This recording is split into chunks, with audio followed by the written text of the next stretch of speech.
Ryan, may ginagawa na bang hakbang ang lokal na pamahalaan hinggil sa sitwasyon ngayon ng mga evacuees dyan sa Tabaco?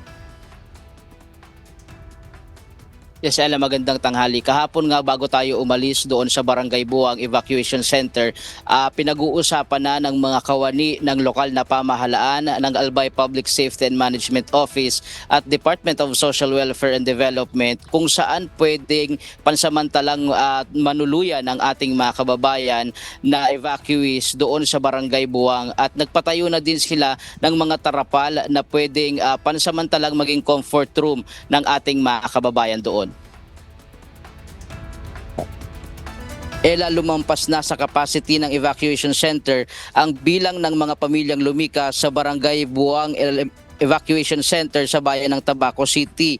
Kahapon nasa 72 families o 263 individuals na ang nasa Buang Evacuation Center. Ngunit may 2 kwarto lamang ang evacuation building. Sa isang kwarto nasa 50 individual ang nanunuluyan. Kaya't hinihiling ngayon ng ilang barangay officials ng Buang madagdagan ng evacuation center na magagamit ng mga displaced family. Kaya medyo nahihirapan pa kami kasi kung alam na namin kung ilan ang dapat i-accommodate, sana yun ang dapat dito sa isang room. Ngayon, yun ang pinaghanapan ng solusyon namin kung paano namin i-accommodate lahat. Yung CR namin dyan, medyo may mga problema. Ang daming gumagamit. Ang unang-una pala, yung tubig. Walang sufficienting tubig. Kaya nga request ako sa LGU na bigyan kami ng mga water tank para maipon doon at saka bago mag-spread out yung tubig. Nag-uunahan din ang mga evacuees sa paggamit ng isang comfort room na functional sa loob ng evacuation center. CR po ang problema namin dito kasi yung CR namin doon isa lang. Sana hindi kami pabayaan dito sa evacuation kasi hindi pa namin alam kung hanggang kailan kami dito.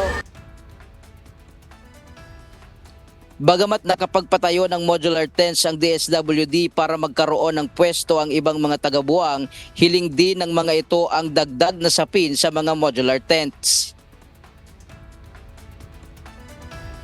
Yung lang po sa mga yung pangsapin po sa higa. Malamig po kasi ang sahig. Masakit po sa likod, lalo na po yung ubo. Samantala sa supply ng pagkain, tiniyak na hindi nagkukulang ang mga evacuee dahil tuloy-tuloy ang pamamahagi ng relief packs ng Department of Social Welfare and Development o DSWD. Nakastandby rin sa lugar ang mga mobile kitchen ng ahensya para magbigay ng hot meal sa mga lumikas. Sa ngayon naghahanap na ng mga otoridad ng pansamantalang makalilipatan para sa ilang evacuee sa Barangay Buang, habang nagpapatayo na rin ng mga tarpaulins bilang temporary comfort room sa evacuation center. Hinikayat ni na Governor Rosal at DSWD Secretary Rex Gatchalian ang Adapt a Family Program kung saan maaaring makitira muna ang mga apektado sa kanilang mga kamag-anak, kaibigan o kakilala at magparehistro lamang sa mga social workers sa kanilang lugar. Nilinaw naman ni Secretary Gatchalian na makatatanggap pa rin ng ayuda ang lahat ng lumikas nasa evacuation center man o nakikitira sa mga kamag-anak, kaya walang dapat ikabahala o ipangamba ang mga apektado dito sa pag-aalboroto ng Bulkang Mayon. At yan muna ang latest live mula dito sa probinsya ng Albay. Balik sa iyo, Ella. Maraming salamat, Ryan Salatandol.